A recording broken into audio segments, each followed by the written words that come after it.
Bayangkan Indonesia harus menghadapi 3 negara kuat dalam pertarungan hidup mati di Sudirman Cup 2025. Setiap laga bisa jadi kunci menuju kejayaan atau kehancuran.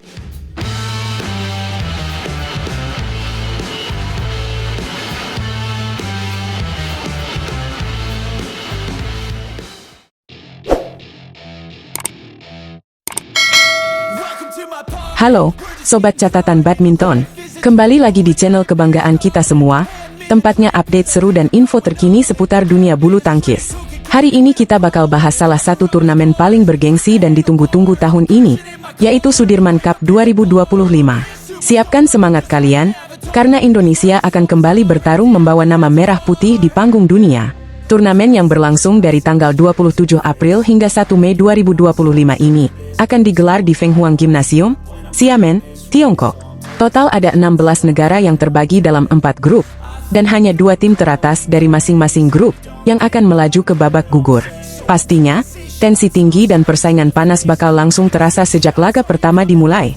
Indonesia sendiri tergabung di grup D, yang bisa dibilang sebagai grup neraka. Lawan-lawan yang harus dihadapi bukan tim sembarangan. Kita harus melawan Inggris, India, dan Denmark. Semua punya kekuatan yang tidak bisa diremehkan. Pertandingan pertama Indonesia akan berlangsung pada hari Minggu, 27 April. Lawan pertama adalah Inggris, dan duel ini akan digelar di lapangan 2 pada pukul 4 sore waktu Indonesia bagian Barat. Inggris memang bukan raksasa di dunia bulu tangkis, tapi mereka punya sejumlah pemain yang bisa mengejutkan, terutama di sektor ganda putra dan campuran. Jadi, wajib waspada. Lanjut ke pertandingan kedua, Indonesia akan berhadapan dengan India pada hari Selasa, 29 April, di lapangan 1 juga pukul 4 sore. Nah, ini dia lawan yang benar-benar harus diwaspadai. India punya sederet pemain top dunia seperti Satwik Sairaj Rankireddy dan Chirag Shetty di ganda putra, serta PV Sindhu di tunggal putri. Pertandingan ini bisa jadi penentu siapa yang akan lolos ke fase gugur. Dan laga terakhir fase grup untuk Indonesia akan digelar pada Kamis, 1 Mei, melawan Denmark di lapangan 2, pukul 8.30 pagi. Denmark adalah salah satu kekuatan utama bulu tangkis Eropa, dengan pemain seperti Victor Axelsen, yang bisa menjadi mimpi buruk untuk lawan-lawannya. Jadi, bisa dibilang laga pamungkas ini akan menjadi ujian besar buat tim merah putih. Selain pertandingan Indonesia, ada banyak laga seru lainnya dari grup-grup lain. Di grup A, misalnya, ada Cina yang akan melawan tim-tim seperti Aljazair, Thailand, dan Hong Kong. Di grup B, Korea Selatan akan berjibaku dengan Cina Taipei, Kanada, dan Republik Ceko. Sementara grup C dihuni oleh Jepang, Malaysia, Prancis, dan Australia. Pertandingan pembuka Sudirman Cup 2025 akan dimulai pada Minggu pagi, pukul 8.30 waktu Indonesia Barat. Ada 3 laga yang bakal jadi pembuka turnamen ini, yaitu Cina Taipei melawan Kanada, Thailand menghadapi Hong Kong, serta Korea Selatan melawan Republik Ceko. Nah, sorotan hari itu tentu akan tertuju pada sesi sore ketika Indonesia turun ke lapangan untuk menghadapi Inggris. Senin, 28 April, giliran grup A, B, dan C yang unjuk gigi. Beberapa laga yang layak dinantikan adalah Jepang versus Australia serta Malaysia versus Prancis. Duel-duel ini bisa memberikan gambaran seberapa kuat kekuatan tim Asia dan Eropa yang tahun ini tampil dengan kekuatan terbaik mereka. Hari ketiga, yaitu Selasa, akan jadi hari yang menentukan untuk grup D. Selain Indonesia versus India, ada juga Denmark melawan Inggris yang akan berjalan bersamaan. Hasil 2 laga ini kemungkinan besar akan menentukan siapa yang akan berada di posisi 2 teratas klasemen. Rabu menjadi hari istirahat bagi grup D, sementara grup lainnya kembali bertanding. Ada duel panas antara Cina melawan Thailand dan Korea Selatan melawan Cina Taipei. Ini adalah pertandingan penting yang bisa jadi tolok ukur siapa yang berpotensi juara grup. Dan terakhir, Kamis, 1 Mei, akan jadi hari yang sangat menentukan.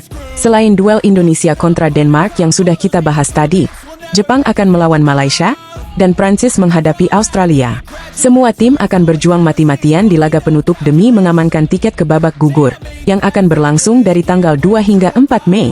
Oh ya, buat sobat catatan badminton yang pengen nonton langsung, sayangnya belum ada informasi resmi soal siaran langsung turnamen ini. Tapi tenang, kalian tetap bisa pantau semua skor dan hasil pertandingan melalui laman resmi BWF, yang selalu update secara real-time. Jangan lupa juga, daftar pemain yang bakal tampil baru akan diumumkan 1 hari sebelum pertandingan, setelah pertemuan manajer tim. Jadi, pastikan kalian terus pantengin channel ini karena kita bakal kasih update dan analisis setiap pertandingan penting, terutama perjalanan tim Indonesia. Sudirman Cup bukan sekadar turnamen biasa, ini soal harga diri, soal semangat juang, dan tentunya soal mengibarkan merah putih di kancah dunia. Dukung terus tim Indonesia, kasih semangat di kolom komentar, dan jangan lupa untuk like, share, dan subscribe biar kamu nggak ketinggalan info-info seru lainnya dari dunia badminton. Sampai jumpa di video berikutnya hanya di Catatan Badminton, tempat di mana bulu tangkis adalah jiwa dan semangat kita. Saat bintang utama tunggal putri Indonesia mendadak tumbang karena sakit, muncullah satu nama muda penuh kejutan, Putri Kusumawardhani, yang kini jadi harapan utama Indonesia di Piala Sudirman 2025. Tapi, siapkah dia mengguncang dunia? Halo, Sobat Catatan Badminton. Apa kabar kalian hari ini? Kabar terbaru datang dari dunia bulu tangkis Indonesia, yang sedang bersiap menyambut ajang beregu campuran paling bergengsi sejagat, Piala Sudirman 2025. Tapi, kali ini ada cerita berbeda, penuh semangat, kejutan, dan harapan baru. Ya, Indonesia punya ujung tombak baru di sektor tunggal putri. Sosok muda yang siap menantang dunia, Putri Kusumawardhani. Langsung saja ke intinya. Putri Kusumawardhani, pebulu tangkis muda berbakat yang kini menduduki peringkat 11 dunia, resmi menjadi tumpuan utama Indonesia di Piala Sudirman tahun ini. Kompetisi akbar ini akan digelar di kota Xiamen, Tiongkok, pada penghujung bulan April. Situasi ini muncul setelah kabar mengejutkan datang dari sang andalan sebelumnya, Gregoria Mariska Tunjung. Gregoria yang biasanya menjadi pilihan utama di sektor tunggal putri, harus absen lantaran mengalami sakit beberapa hari sebelum keberangkatan. Dengan absennya Gregoria, tanggung jawab besar pun berpindah ke pundak Putri. Tapi tenang, Sobat Badminton, Putri tidak gentar. Ia justru menyambut tantangan ini dengan kepala tegak dan semangat membara. Saat ditemui di Pelatnas PBSI Cipayung, Jakarta, pada hari Senin, 21 April, Putri menegaskan bahwa persiapannya berjalan lancar. Bahkan, setiap sesi latihan ditutup dengan latihan tambahan dari pelatih kepala Mas Imam Tohari dan asisten pelatih Mas Nunung Subandoro. Ini menunjukkan keseriusan dan fokus penuh Putri dalam menghadapi tugas besar ini. Yang menarik, Putri justru lebih menikmati atmosfer pertandingan beregu dibanding turnamen individu. Ia mengaku merasa lebih semangat karena mendapatkan dukungan dari rekan-rekan tim dan tentu saja para supporter. Menurutnya, energi saat bertanding di format beregu terasa berbeda, lebih hidup, dan penuh semangat gotong royong. Inilah yang membuatnya merasa lebih nyaman dan siap memberi kontribusi maksimal untuk merah putih. Kini, sorotan dunia bulu tangkis akan tertuju pada Putri. Pertanyaannya, mampukah ia menggantikan peran Gregoria dan mencetak poin krusial di setiap pertandingan? Melihat perkembangan dan semangatnya selama ini, harapan itu bukan mimpi. Dalam beberapa turnamen terakhir, performa Putri menunjukkan grafik menanjak. Ia tidak hanya bermain dengan teknik yang matang, tapi juga memperlihatkan mental yang semakin dewasa, sesuatu yang sangat penting dalam laga beregu. Tentu saja, tantangan yang menanti di Piala Sudirman tidak ringan. Lawan-lawan dari negara kuat seperti Tiongkok, Jepang, dan Korea Selatan sudah siap turun dengan kekuatan penuh. Tapi disinilah letak menariknya.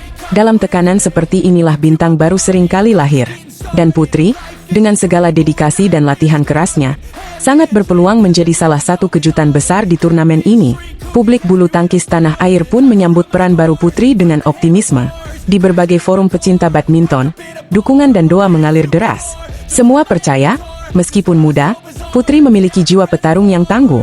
Ia bukan hanya mewakili Indonesia di lapangan, tapi juga membawa semangat baru bagi regenerasi atlet bulu tangkis putri.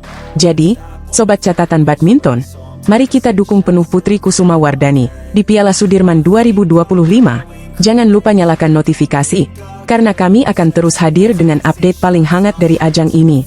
Apakah Putri akan menjadi pahlawan baru Indonesia? Ataukah kejutan lain menanti kita di Xiamen? Itu dia kabar panas dari arena Pelatnas, Sobat Catatan Badminton.